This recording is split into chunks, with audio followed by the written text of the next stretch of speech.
The first time I met him, I was like super overwhelmed. He's such a smart and intelligent mind. I've just come here to learn things. Do things like swimming, jumping, climbing. So what is the whole purpose of going fast? As I get faster and faster, I become absolutely cool. But Sadhguru, I really want to know, what do you do to unwind? I don't wind up, first of all. There are millions of people following us. You think there's some sort of responsibility towards us on Just stay loyal to one thing, that your wonderfulness is not compromised for any damn thing.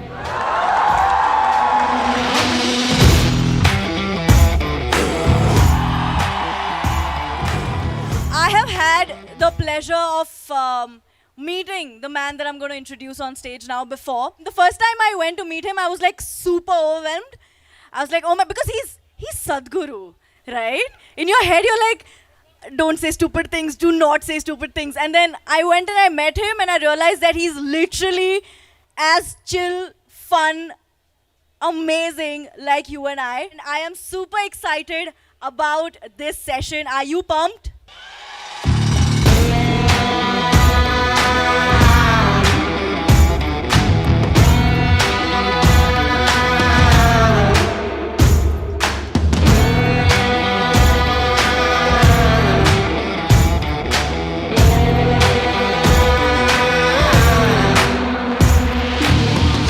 Awesome. So on this discussion, I have, it's not just me.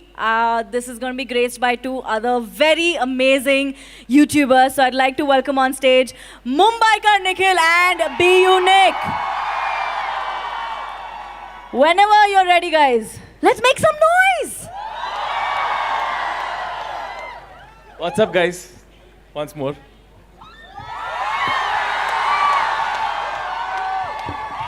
What's up, machas? So, fun story time.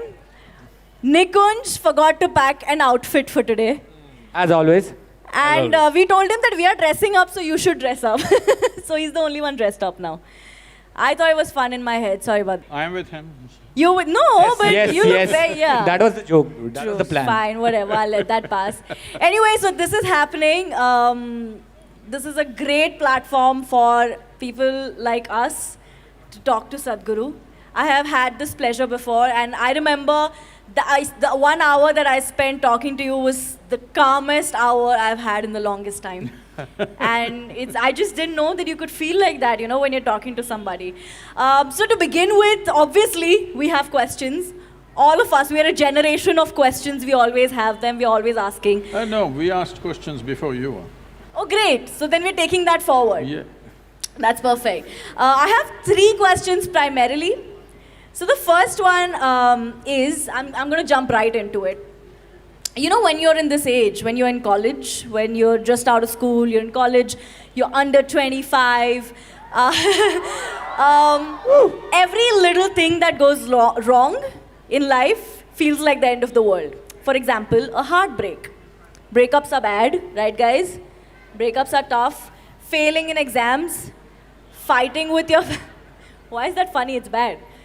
Fighting with your family, getting in a fight with your teachers, friends. And at that moment in time, it just feels like the worst thing to happen to us. And then eventually, in a few years, you get to a place where you look back and you're like, yaar, pata nahi why I was stressing over this so much. But in the time that you spent stressing over these things that went bad, you end up sort of like doing more damage. Do you get me? Do you know what I'm saying? Yeah. So what is your advice to all of us young people about this? You know, when every little thing that goes wrong in life at this age feels like the worst thing to happen to us. Namaskaram and good afternoon to all of you. Well, it's not just under 25 people doing this nonsense. Even the 60-year-olds are still doing the same nonsense. So, he was just asking me, Nikunj was asking me, or somebody else was asking me just now, why I decided to do this youth and truth and under 25, all this. Well, it's a constant thing for me wherever I go in the world. 50, 60-year-olds come up to me and say, after going through something with me, they say, Sadhguru, where were you when I was 20, 25? You came when I'm 60, what is the use now? So I heard this for a long time. Then I decided, okay, let me step out and meet all those people who are below 25 years of age, because youth is a certain level of energy. But the problem with youth is, by the time they figure out, by the time they bring some clarity to themselves, this energy is not a permanent thing. It will go down slowly. Well, I'm an exception. But you will see most people slowly sink. But before the energies go down, if you had clarity, this would fire you in the right way. So it's like you're in a room, you can't figure out which is the door. If you had lot of energy, you would break your head. So I thought this should happen to people as early as possible, so that's why. But what advice would you give them? What should be the thought, what can be the first thought when we feel like everything's going wrong? Well, we need to understand this. We are born here with nothing and we'll die with nothing. In between, whatever the hell is happening, you're on the profit side. No matter what is happening, you're still gaining, you can't lose. And anyway, life is not like your school or college. No matter which way you live, everybody shall pass, so what's the problem? You didn't get it? What? Sorry, I missed that. I missed that. Yeah, I was like, what? I said, everybody shall pass, they didn't get it, I said. Sir, ऊपर जाएंगे. Nobody is detained, I'm saying, because you lived not the right way, somebody gets detained, no such thing, everybody shall pass, so just the most important thing is you live, to live and to live totally. Living totally does not mean party 7 days of the week. Living totally means every dimension that is there for a human being to explore must happen. It's very important. I have a question for you. Does one get less creative as they age? And if yes, why? Not me. Most of the people. So I Most think of the people. being creative versus getting experience, that's what I feel. As they age, the family, children, problems, solution, office, money. If there are problems, you could drop them, but can you live without them? Of course not, but So- creativity. So the thing is, see people, one fundamental problem is we have created an education system where you're misunderstanding memory and information as intelligence. This is the biggest mistake we've made. This is the reason why someone who is growing up in a city looks smarter than somebody who's in the village, simply because of information. Information is not intelligence. Anyway, all these people who have some information in their head and they think they're very intelligent are going to be seriously disappointed because machine learning is coming. There will be… if you are a PhD in something, your phone will know more than the PhD. So, this pretense of having memory, pretending that memory is intelligence, has to go. Now, young and old is just a question of the burden of memory that you carry.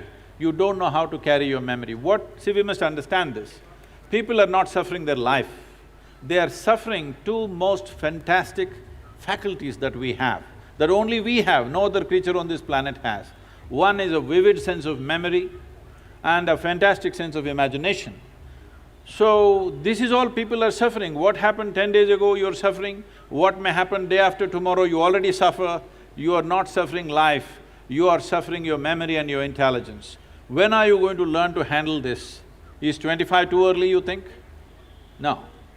You must figure it out as quickly as possible, how to handle my memory and my imagination to my benefit. If you don't know this, 25 or 55 or 65, you will be still the same. Because 60-year-old people think they have a right to worry themselves to death. You don't have to worry yourself to death, death will anyway come. I'm saying there's no need to work for it. I'm sorry, I'm just going to budge in here. You've said that, death is going to come. No, I didn't say that, it comes anyway. It comes anyway. That's like that. It's just It's going to that- come I'm not saying you said so it's coming, but it's going to come anyway. Just that most people think other people die. No, you and me will die. But then, is that the thought you have when you are speeding in a car at Siachen? Or On a bike, actually. On a bike, sorry, On a not in a bike. car. When you are being the rider that you are, standing on your bike and you are going through like snow-clad, hilly, Say, dangerous regions. What is the thought in your mind? I want to know that. Oh, generally I have no thought in my mind. This is a very important thing, that people think thought is a big thing. Thought is not the biggest thing in your life. Thought is just recycling of the data that you already have, nothing new happens in it. So if you want to recycle your trash can, you can go on doing it, but the important thing about life is you have enhanced your sense of perception, that constantly you're drinking more life. No, I mean not the other things, okay? I mean life. You're drinking in more life all the time, so where is the room for thought? So about speed, speed is not for me, people think, is it your adrenaline? I have no adrenaline. Actually, as I get faster and faster, I become absolutely cool. And my right leg is always heavy when I sit in a car, so Oh my God. the speed is not about adrenaline, speed is about competence. If there is no competence, it's just adrenaline, you may kill yourself or somebody else. It's very important, it is a question of competence. So, is death on your mind? This is one thing I have done to myself, not for a moment I ever forget that I am mortal. I always know I could fall dead right now. Because of this, if you know that it's a brief amount of time that you have in this world, you would live totally, isn't it? A whole lot of people think they're immortal, that's their only problem. That's why they're postponing their joy and their wonderful nature to tomorrow. They think they can do it tomorrow. So if there's no adrenaline when you're driving fast or riding fast, what is the main purpose of going fast? As a human being, we do things like swimming, jumping, climbing, because we love the drug which is being produced inside our head, right? No. So what is the whole purpose of going fast? The whole purpose of going fast is just this. There is something in a human being, ultimately in this world, in human society, among the monkeys, among the lizards, among everybody, ultimately the only thing that is valued is competence in their world, wherever they are. So, like driving at a certain speed through difficult terrain is more a test of yourself. Whether you can do it or not is the question. And just to get to that edge all the time, if you get adrenaline, you will not go very far because your competence will go away. What do you enjoy when you drive fast? I don't enjoy anything in particular, I just made sure all the time I'm joyful, I do whatever the hell I can. Do you see what I meant by, he's so chill in life, I thought I'm hot. You're hot, pretty much. Listen, I'll give him that in that outfit, I'm gonna give him that. But in life, I feel like being hot-headed is not something you are, you're more chill. This You're is more my getting relaxed. old goals. Huh? This is my getting old goals. Getting as old chill goals. and as hot. And as chill as possible. Everyone has a different adrenaline, that's what I'm saying. The reason that I drive fast… This is a very generational thing. When we were growing up, if we saw something really nice, we saw, oh man, it's hot. Now you're saying it's cool. I think it's because of global warming maybe. Everything else is hot. I was saying like the reason I drive fast and is not to get adrenaline rush, is so that I can get on time and get the Dombivli local, bro. So everyone has a different reason of getting… City boy, Sadhguru, my second question for you would be, on a more funner side, since we're taking it Abba's side. We know that when you were a child, you were a very quiet child. You didn't speak much, but your teachers say that they looked at you and they knew you were always up to some mischief. Also, there's a lot of very… Most of the time they didn't see me because I was not in the class. Whenever they did. Whenever they did. Probably in the canteen, like. In the canteen or wherever it was. So I how went- were you? I went much further. Yes, we would like to know about how further that was. Oh. We want to hear a story from them. We would love to know that. Just yesterday, two of my teachers who were in high school, in the demonstration school in Mysore, the regional school of education, they came to visit our yoga center. So now they were all overwhelmed seeing the center and the work that's happening. So they were asking me, one teacher did not remember my face or anything about me. I said, that's because, ma'am, you were teaching algebra and I never was there. So it's not your fault that you don't remember me. So how further? Should I expose myself like this in front of… We would love to I know. would love to know. We want to know. See, for me, I found everything… Fortunately, the school was located in a place where there was a whole lot of nature, there was a lake close by and forest and everything. So for me, I got so engaged with those things. If you want to know my first venture, they put me to school at the age of 3.5. I was 3.5 years old and they put me to school because I was kind of spilling out of the house a bit. So this maid holds me by the hand and takes me and leaves me in the school. After a few days, I resisted that she can't hold my hand and take me to the class. So I made a deal with her, you have to leave me near the gate. So she left me at the gate and of course, I did not go into the school. I found the Grand Canyon, really. And I explored life and it was so fantastic. Over 3 months passed like this and somehow they discovered I have not been going to school for 3.5 months. But the worst thing they did was, when I came home, they were all accusing me, you have been playing in the gutter. They reduced a Grand Canyon into a gutter. So in my experience, it was like a Grand Canyon. I collected a whole lot of species.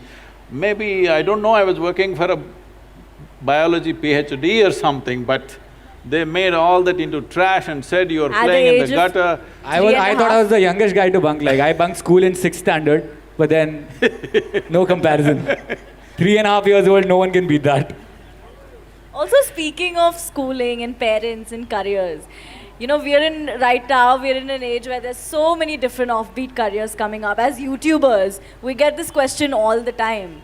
How did you talk to your parents about it? How do we convince our parents about this really new career that we have? I want to ask you, if you had to convince your parents and tell them that this is what you… how did that discussion go? Did that happen where you had to sit them down and tell them that this is what I'm going to do for the rest of my life? I want to do YouTube now, like did that happen with you too? He's doing YouTube right now, like he's into YouTube, that's why. Well, not everybody can be convinced about everything, okay? Some things are just done. So, just to give you an example, when I passed my 12th standard, at that time it was called PUC. After that, I decided I will educate myself. I don't want to go to college. This is a family where everybody is educated. Not going to college is like sacrilege. At least today, there is a little more flexibility. Those days, it's like if you don't go to college, you're finished. Because now probably if you don't go to college, you may lose your lifestyle, but you won't lose your life. That was a generation, if you don't go to college, you lost your life, you're on the street, that's about it. So they were terrified of this. My father being a physician, he was just freaked about it. He is a very studious man, all his life, first, second, third in everything that he has done. So he couldn't believe this, that I want to educate myself. So I did one thing. And because of this, suddenly everybody thought I'm become some kind of an enemy. And they were not even talking to me properly. I did one thing. I was just to tell you, I was such a big eater. I would eat 10 times, at least 10 times of what I eat today. But I never was putting on weight or anything because my level of physical activity was such. I could just run up a coconut tree, I was made like that. So I was every day cycling about 50, 60 kilometers, swimming in the Kaveri and going back like this, so eating this. I decided to go to the Mysore University library. Every day when they open at 9, I went, 8 in the evening they close. That entire time I sat there read all kinds of stuff. From Homer to popular mechanics, to National Geographic, to literature, to geography, this, that, whatever.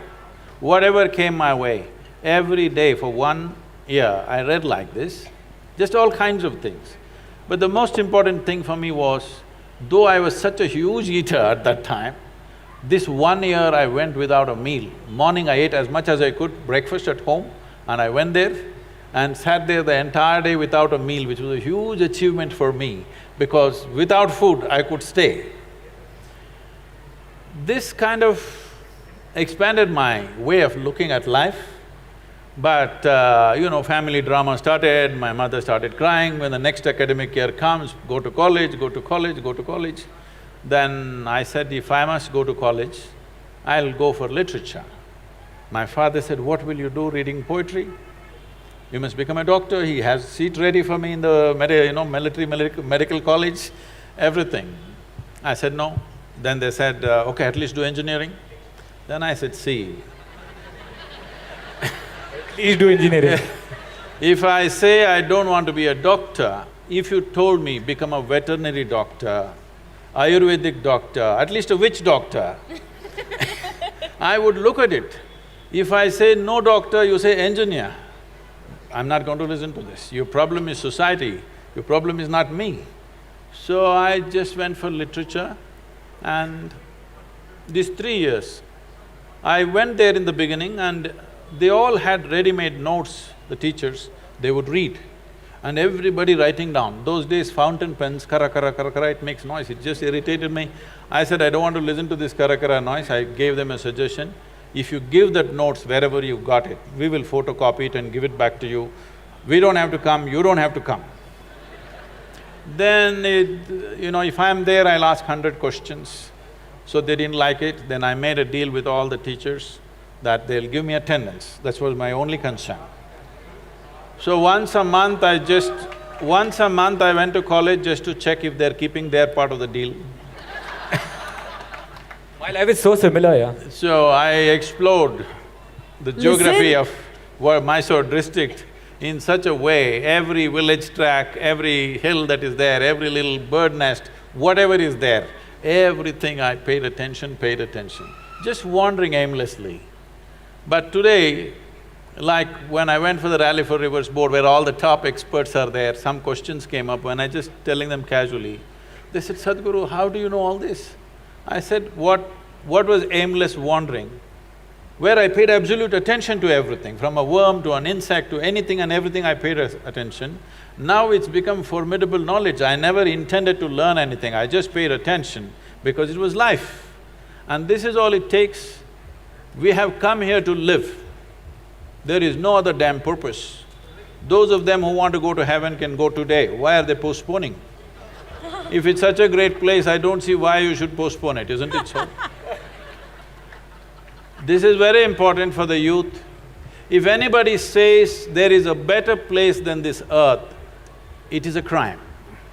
It's because of that we have destroyed so many things here.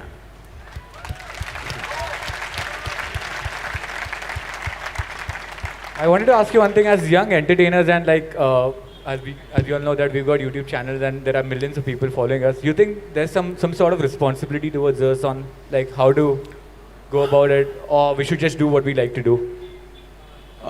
What is it that you like to do? Let's look at that first. See, essentially everybody is doing whatever they're doing, mainly because they think in some way it enhances their life, it brings pleasure to them, it makes you wonderful. Have you been… certain moments of your life, I'm sure you've been absolutely wonderful to yourself and to everybody around you, isn't it so? All you have to do is just be loyal to that one thing, that you're always wonderful. That's all. The rest of it will naturally happen according to your intelligence and capability. What has to happen will happen. You just be absolute loyalty to your own wonderfulness. This is like, it once happened, there was a man called Shankaran Pillai who was running a pet shop. And someone came and they wanted to buy a dog. There was a reasonably grown-up dog, a golden retriever.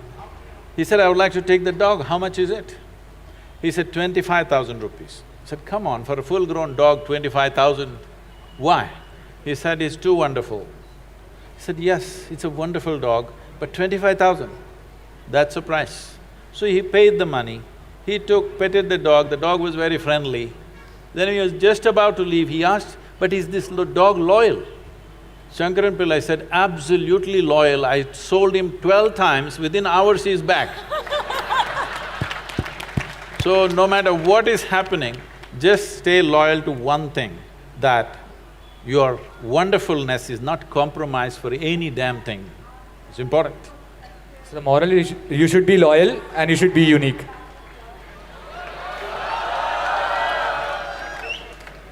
Seamless branding, like. Quite a shameless plug there. We're going to let that go.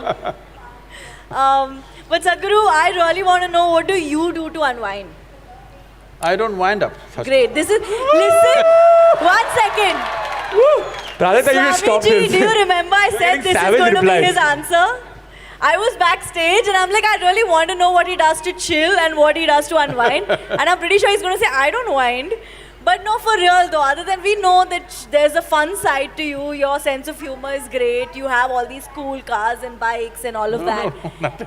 So it's just there. Somebody, because when they want their car or motorcycle to be really driven, they bring it to me. So I give it the works.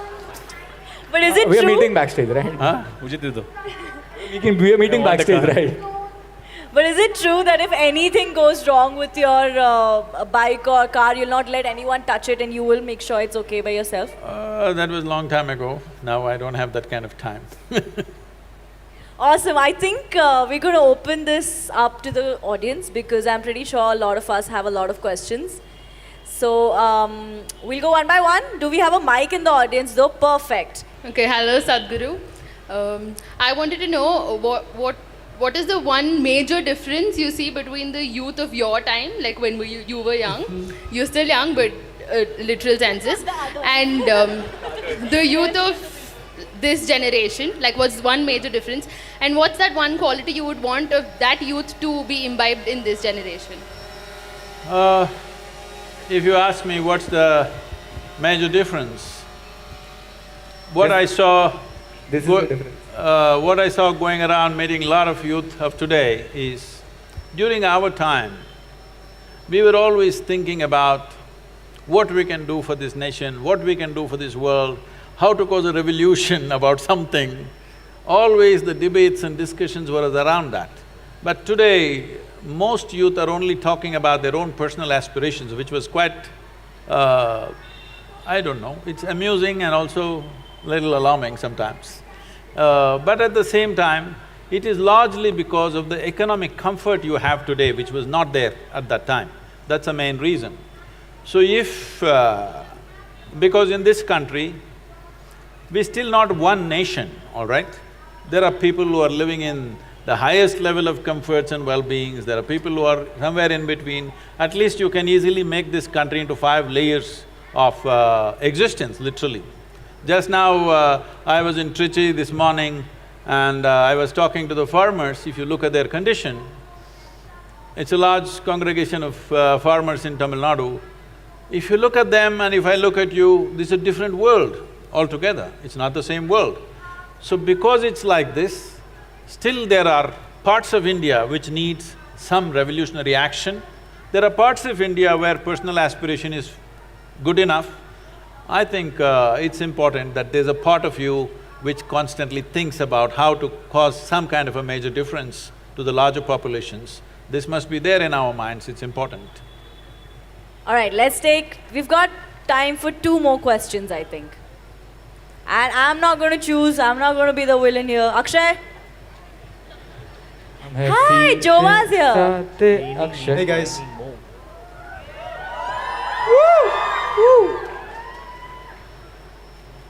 Hi Sadhguru. So I have to say, I really appreciate how much of a healthy mind it seems that you have. The way that you process information, the way that you experience the world, the way that you seem to be present at all times, even the way that you're putting that much of attention in me. Really appreciate that presence. I talk a lot about mental health with the youth. It is a word that more and more I become uncomfortable saying, because when you say mental health, you're already separating the other holistic health to one that focuses only on the mind, right? And when I talk about mental health, for me is body health, is spiritual health, and it's not only the mind, right? I wear a shirt that says breathe, because for me it's also connected to the body. My question for you is, can you talk a little bit about the connection between the mental health and the spiritual health? Because I see so many similarities in the way that you're experiencing the world, which seems in a very spiritual way, but I also don't even want to call it spiritual because it would be creating a division of how to experience the world. So, can you share some? better avoid that word because it's the most corrupted word on the planet right now. So, let me put it this way. In the yogic sciences, there is no separation between what is body and what is mind. We talk about the body like this: physical body, mental body, emotional body, energy body, etheric body, and there is what is called as Anandamaya Kosha. So the 5 bodies is what we're talking about, we're not talking about a mind. Because what is it that you call as a mind? If there is a certain volume of memory and a certain amount of intelligence attached to it, that's what you call as a mind, isn't it so? Yes, it is. Is it so? Hello? Why are you not in talking terms with me? So, if you look at this, every cell in your body has much more memory and much more intelligence than your entire brain has. For example, memory. You definitely don't remember how your great-great-great-grandfather 10 generations ago looked like, but his nose is sitting on your face right now. Your body remembers even 1,000,000 years ago how your forefather's skin tone was, not forgotten a thing. This kind of memory processing is not possible in your brain, for sure. And when it comes to intelligence, what is happening in a single molecule of DNA is so complex, your whole brain is not good enough to figure that process. So both in terms of memory and intelligence, is a lot more all across this body than just here. This has become important mainly because we have kind of taken education straight out of European culture and put it here.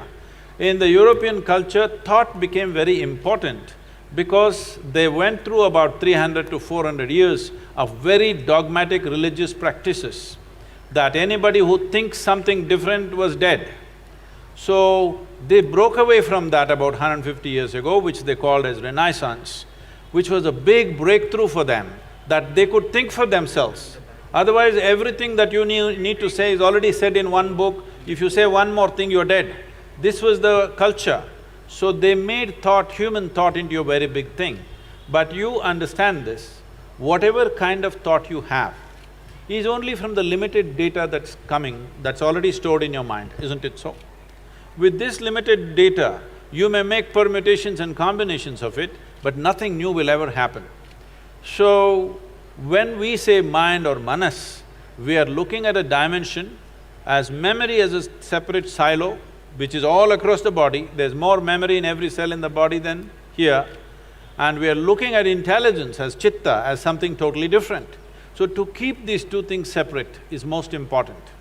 It is only your memory which gets corrupted. It's in your memory that you go sick. You cannot go sick in your intelligence. If I speak this, people will become very… they think it's not compassionate to say these words, but I want you to understand this.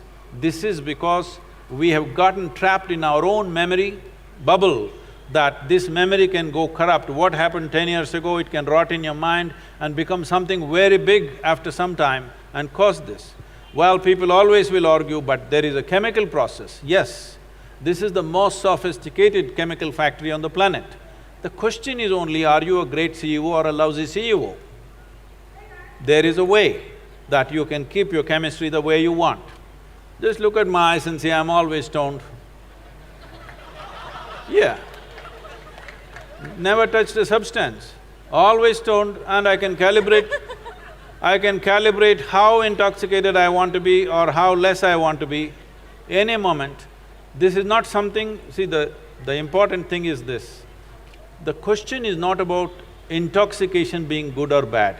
The problem is it takes away your faculties. That is a problem. So as we looked at it earlier, one of the most important thing for a human being is that our actions are successful. Whether you're driving or riding or doing something, if you throw a ball, it must go where you want, otherwise you feel not good. Because the purpose of human action is success. So if success has to happen, your body and your mind must take instructions from you. So with alcohol, drug, the problem is your body and your mind won't take instructions from you. That's the whole problem. So we are not against intoxication, we are against you becoming incompetent. That's the important thing. So we can show you a way that you can simply sit here and totally stoned out, without anything from outside. You want to tone it down this moment, you can just tone it down and do what you want. Absolutely no impact on the system. This is not just talk like that, there's a whole lot of research on this. Scientists have found that there are millions of cannabis receptors in your brain. Why is it there? Because your body is supposed to produce it, you're not supposed to smoke. You're supposed to produce it in your system. And the Israeli scientists who researched this extensively called that dimension of chemistry in us as Ananda mind, because he did not find any appropriate word. He searched the Indian scriptures and found the word Ananda and called it Ananda mind, that if you want, you can just be blissed out right now. So if you are blissed out, will you get crazy, I'm asking? Well, others think crazy, other people may think you're crazy because you're always blissed out, that's their problem. They're the ones who are crazy because they've lost their bliss. Even the little joy that they had as children, that also they've lost. They're carrying such a grave face as if they're practicing their last posture in their life. Yes, I'm telling you, you don't have to practice, it'll naturally come. When you die, you get the posture. You don't have to practice out all the time on the street So, mental health, looking at it separately is not the best way to do it. You must look at the physical, chemical balance within the system. If this one thing you manage, being physically well, mentally well is a natural consequence. The problem with the whole kind of education we have is, we want the consequence without the process. You don't bother about the consequence, you handle the process right, the consequence will happen. Now you want… mangoes are coming already there in Bangalore? Not yet, not yet. Not yet. Mango is sweet, everybody likes to eat it, but nobody is interested in the tree. If you nurture the tree, mangoes will fall on your head, you don't have to dream about mangoes, anyway it'll come. Instead of nurturing the tree, people dream about mangoes. This is called as being goal-oriented. In yoga we say, if you're goal-oriented, you have one eye on the goal. You have one eye on the goal and only one eye to find your way, you have become incompetent. It's very important that today, this moment, whatever the hell you're doing, to do it as well as you can is more important than what will happen in the end, what will happen in the end. There's no such thing. Somebody, one of the celebrities in the country coming and asked me, Sadhguru, can you tell us how we can beat Pakistan in the cricket match? I said, beating Pakistan is Indian Army's job, you bloody hit the ball, huh? How's the Josh? All right, we've got one more question right there, Akshay. Okay, by the way, guys, little piece of good news, it's not last 3 questions, we've got a lot of time on us, so it's cool, it's chill. I just want to sorry, just before taking the question, I just wanted to ask, so if you're not goal-oriented, I feel that you push your goal too. So, what do you have to say about this? It's not just the process. No. See, well, to set a direction, we have a goal, all right? Whether you want to go this way or this way, you created a goal. But that's all the job is. Once the goal has set the direction, it is a question of efficiency of walking or riding or driving or whatever the means of going there, isn't it? This will… see, everybody has a desire to win. But your desire is only a direction, your desire doesn't do anything else. A desire sets you in a certain way, desire doesn't get you to win. Every fool wants to win. But only those who play well will win, isn't it? I want to ask you one thing. What makes us a human being? You said we can get stoned whenever we want to. So what makes us a human being? And do you think greed… I thought you were already born a human being. No. What makes you a hero? That's science. What makes you a human being? You know, not the organs. Talking about what is the whole purpose. Does greed plays an important role in the evolution of a human being? And if we see the life so easily, like, you know, if you want to get stoned, so easy. Oh, No, I'm not talking about getting stoned as No, becoming… No, this is important. See, because till now you have understood the word stoned as sitting in some place like this, like a dead chicken. No, I'm asking. That's why Nikhil is not taking off his glares actually. Yeah, stoned. I'm talking about… I have mastered the technique also, by the way. That's why. I'm talking about being stoned means you are in a state where no matter what is the nature of activity you're doing, with who you are, what is the result happening or not happening, you're still on. All the time you're on because you're stoned, otherwise you would be affected. But right now people's idea of being stoned is sit in a corner like a dead chicken. That's not my idea of being stoned. You're hugely empowered because you're intoxicated. So what is the purpose? Purpose. You want to know? Now, what makes you a human being? See, there are many creatures. People say approximately there are over 1 trillion creatures on this planet. I just want to cut you. Like, my father used to tell me, like, I was a very dumb child. Like, I never used to I can focus on understand. studies. Yeah. Because I used to ask a lot of questions, you know. I No, never used to because I'm your understand. father's age, I'm saying I can I never used understand. to understand anything. I say that's I was very bad in studies. I was. You cannot say. I can say, I'm his father's age, I can say. So it's like he's like being sad, being greedy, being hardworking. You know, that makes you human. That's a part of your life. You asked the question, you're trying to answer it. What is No, this? I just want to know. Like, I was listening to you. So very what carefully. makes you a human being? There are over 1 trillion creatures on this planet, from worms to insects to birds to animals, all kinds. Many of them fantastic creatures. A lot of people even call themselves that I'm a tiger, all right? Many are calling themselves lions, but tigers, lions, elephants, no matter what they are, they're just called that. We never call them a tiger being or a lion being or an elephant being. Only for you, we said you are a human being. This is because you are the only one who has the capability that if you exercise your choices, you know how to be. None of them know how to be. They're all programmed for compulsive reactions.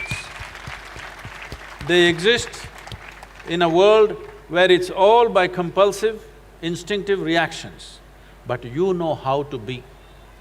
But human beings are trying to prove that they don't know how to be.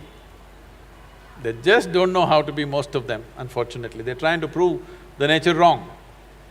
But you know how to be. Only thing is, you must keep your choices open. Choices means, right now, is it true? If you wish, you can sit here and look at the person next to you, think some really horrible things about this person sitting next to you and get little depressed, why am I sitting next to this horrible creature? Possible or no? Possible. Or you can look at them nicely and think wonderful things about them, or don't even have to think anything. If you don't think anything, simply look at another life, you can sit here in wonderful company. Possible or no? So you being wonderful or horrible right now is a choice. Are you exercising the choice, or are you falling back in evolution and behaving compulsively? That's all the big difference. A human has the capacity to be a conscious life. And we also do the same things. They are born, we are born, they eat, we eat, they reproduce, we reproduce, they die, we die. We're doing the same things. But the big difference is we can do it consciously. They do it as a programmed system. This one thing if you do, suddenly you will see your experience of life is so phenomenal that it is such a big phenomena. What is the meaning of life? Such a question will never come to you. There is no such thing as meaning of life. It's a phenomena beyond all meanings. If there is no profoundness of experience, if you're living on the surface, especially if you're living in the thought process, then you are thinking, what is the meaning? Because all you have is words. When you're full of words, you want a meaning for the word. Tell me what is the meaning of a tree. Tell me what is the meaning of a bird. Tell me what is the meaning of the cloud. What is the meaning of the empty sky? Is there some meaning to it? Meanings exist only in human heads. The universe has no meaning. It's too fantastic to be trapped in a meaning. That's the universe. All right, let's take… Guys, tell us your name so we'll know you. Namaskaram Sadhguru. My name is Rakesh. First of all, thank you so much for being here. I should say on this planet to guide us. Oh, I've been here only. I know I look… See, this happens to me. Whenever I land in United States, in the immigration, these days I have global entry, so it's okay. Otherwise, always I stood in the immigration where it's marked resident alien. I look around and see I'm the only one who fits the description.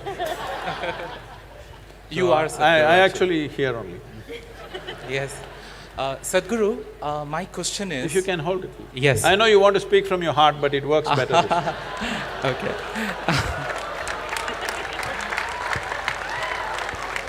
I'm quitting comedy now, right? Okay. Sadhguru, my question is, I have seen youngsters, okay, they are addicted to drugs or alcohol, they smoke, and I have even heard, okay, one of my friends telling that… This is just water, okay?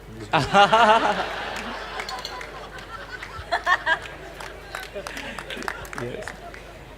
I have even heard one of my friends telling, if I recollect correctly, that even Lord Shiva used to consume, okay, substance.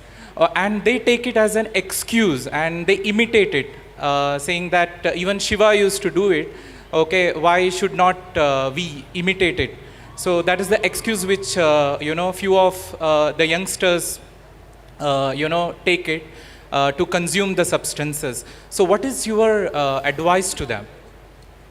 Well, everybody is these days asking, why can't all these things be made legal? Why do we have to buy it in the back street? I understand the logic, but the thing is just this. Why can't I smoke… What do you call it these days, huh? Okay, why can't I smoke up? This is what it's called? I got you. Why can't I smoke up and go to my college? The thing is just this, you can. Only thing is, suppose you want to get on a plane, your pilot comes smoked up. Would you like to go on that plane? Or let's say you need a surgery, your surgeon comes smoked up. Or your cricket team goes to Australia and it's smoked up. You like it? No. They will become a test.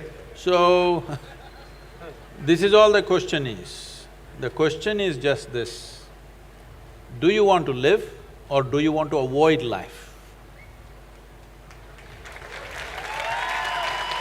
You know, you just asked us what it's called these days. I want to know what it was called back then. What was called? You just asked us what Smoking it is up. called these days. I want to know what it was called back then. They used to say doped up. Doped up. I think we should get that back, right? It's way cooler than smoking up. Listen, I don't know what you're talking about. All right, let's go to the next question, please. Akshay, you choose. If someone has to be murdered, it's you. Passing that parcel, we should say stop or what? Hi. Hello. Yeah. So, first of all, it's an honor to be talking to you. Okay. I have a question. What do you think is more important to a youth? Being right and staying with their point, or staying with their point, knowing that they're wrong, but admitting that they're wrong, they would be doubting their own self?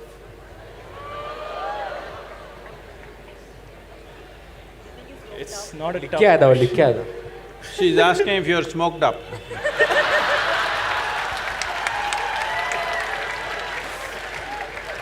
No, I'm not.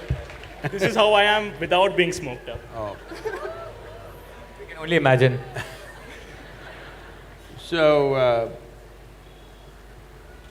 see, it's best, the sooner you get this in your life, it's best, because if you look at life without a keyhole vision of what I want kind of life, if you look at it little larger life, there is no right thing to do in the world. There's no really something called as really right and really wrong. It is just that people are taking positions and saying, I am right, you are wrong. If you go in terms of, in any situation with people, if you talk about who is right and who is wrong, of course I am right and you're wrong. This is the basis of all arguments and fights and everything else, conflict, isn't it? So instead of looking at what is right and wrong, why don't we see what is appropriate to the situations in which we exist? What is the most appropriate thing that I can do right now? What would be best for me and everything around me? That's what I do. This may not be the right thing. If you want to take examples like this, in Tamil Nadu, traditionally, they have this, a real man. A real man means, is called Ayira Ane Konnavanu. That means one who has slain 1,000 elephants, he is the real man. Well, Veerappan got half the way, but we shot him dead as a criminal. So I'm saying, those were times when elephants were just in such numbers. If people had to live to protect them, a man would go not with a Magnum 400, but with a sword or a spear and kill the elephant. That guy was a big hero because he killed the elephant. But today, if you kill the elephant, you know where you're going. So, the question is not about what is right and wrong. The question is, what we are doing, is it appropriate to the situations and the times in which we exist? Above all, see, people are always talking about integrity as good versus bad, right versus wrong, morals, ethics, values. I'm on camera, I'm telling you, I have no morality. For me, my integrity comes from my humanity, not from my morality. Because morally correct people are doing the most horrible things on the planet. People who think they're morally correct, they do the most horrible things on the planet, to each other, human beings, and to larger groups, all kinds of things. If you don't let your humanity sleep, well, when you say humanity, the important thing is this, because you asked what makes you a human being. In your brain, there is something called as a reptilian brain, which is approximately the size of your fist. What is the rest of it? That is the cerebral cortex. So the fundamental difference is this, the reptilian brain always wants to set up boundaries. You… in Bangalore city, are the dogs peeing all over the place? Are they? Hello? I'm just asking, is life still working? So he's peeing all over the place not because he has a urinary problem or something. He is building a pee kingdom. He's setting his boundary all the time. This is his nature. He cannot think beyond that. He has to set his territory, he has to set his kingdom. The most fantastic thing about the human being is, we can use another dimension of intelligence which has happened only to us on this planet, that we can think beyond our boundaries, we can live without boundaries within ourselves. Well, we've still not built a world where we can erase the national boundaries and other boundaries and live. But at least in our minds we can erase our boundaries. If you do this one thing, if you have erased the boundaries in your mind of who is mine, who is not mine, do whatever the hell you want, everything will be right. All right, we'll take one last question, Akshay. If you want, you can ask me. Hello. Hi Sadhguru, my name is Pranoy over here. I am 24 years old and… Oh, you're just 1 year short, after that they'll throw you out of here, huh? Yeah, I guess.